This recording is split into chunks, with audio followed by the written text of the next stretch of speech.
The wind howled, and the waves tossed the sea siren violently as Jordan made her decision. She grabbed the radio mic, her voice calm but firm. "Rusty Rudder, this is Captain Jordan McAllister of the Sea Siren. I'm a few miles out and I'm coming to assist. Hold tight." There was a brief silence on the other end before the captain of the Rusty Rudder responded, his voice filled with relief. "Thank you, Sea Siren. Standing by." Jordan turned to her passengers, her voice steady but urgent. "We've got a situation. Another boat is sinking, and I'm the closest vessel.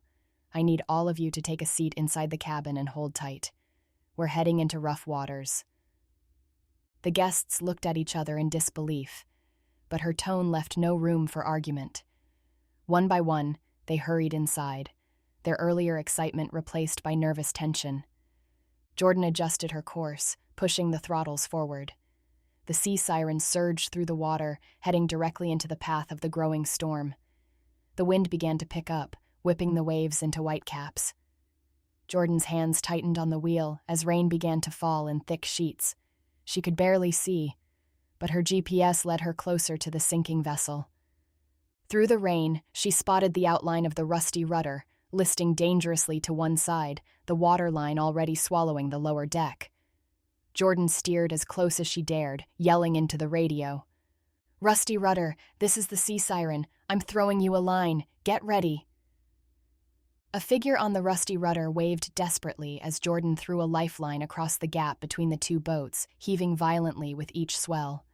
The waves crashed violently between them, but there was no time to waste. One by one, the passengers of the Rusty Rudder began pulling themselves across the line.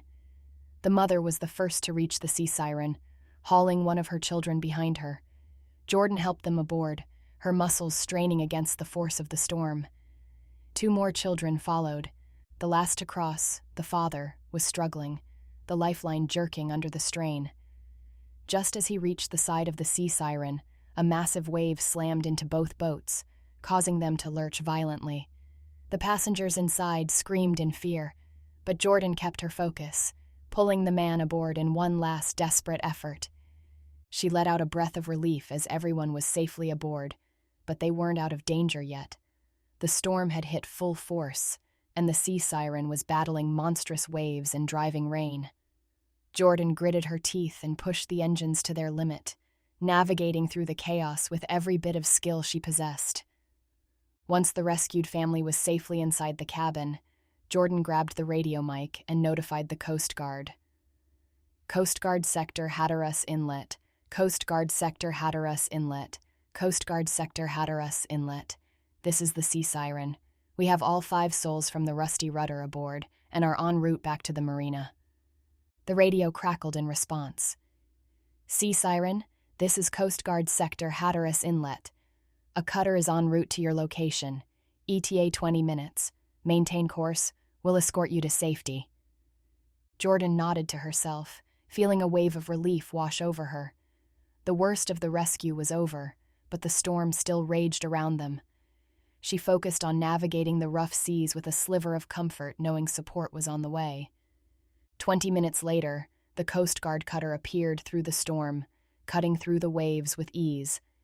It turned alongside the Sea Siren, its presence reassuring as it signaled for Jordan to continue course.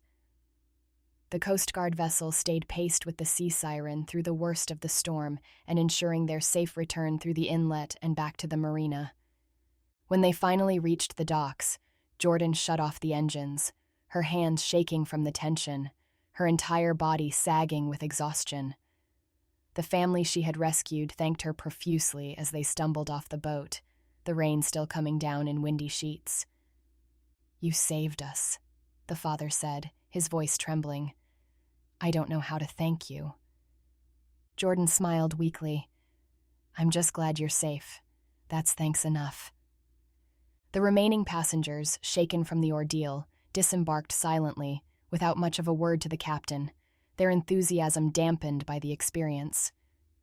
In the days that followed, word of Jordan's daring rescue spread quickly through the boating community. The local news ran stories about how the Sea Siren had defied the storm to save a family from the Rusty Rudder, while social media buzzed with praise and criticism alike. Her passengers, grateful for the safe return, left glowing reviews about her courage under pressure, and the family from the Rusty Rudder hailed her as a hero. But not everyone saw it that way. At the marina, other captains had mixed reactions. Some admired her bravery, saying they'd likely have done the same. "Sometimes you have to make tough calls out there," one of them said. "If you're close and you can help, you do it. That's what being a captain is all about." But others weren't so complimentary. "What she did was reckless and irresponsible," one veteran captain muttered. "She risked her own life, her passengers' lives, and her boat for a rescue she wasn't trained for. The Coast Guard was on the way. She should have left it to them." The conflicting opinions gnawed at Jordan. On one hand, she knew she had made the right call. She had saved lives, and everyone had returned safely. But on the other hand, the criticisms from some of the more seasoned captains stung. There were whispers that she had been lucky, that things could have gone much worse, that she had risked too much. Yet every time she thought about the faces of the children from the Rusty Rudder, the thought of doing nothing seemed unbearable. Jordan continued running her charters, but the rescue stayed with her. Some days, she'd get a nod of respect from other captains. Other days, she could feel their judgmental stares.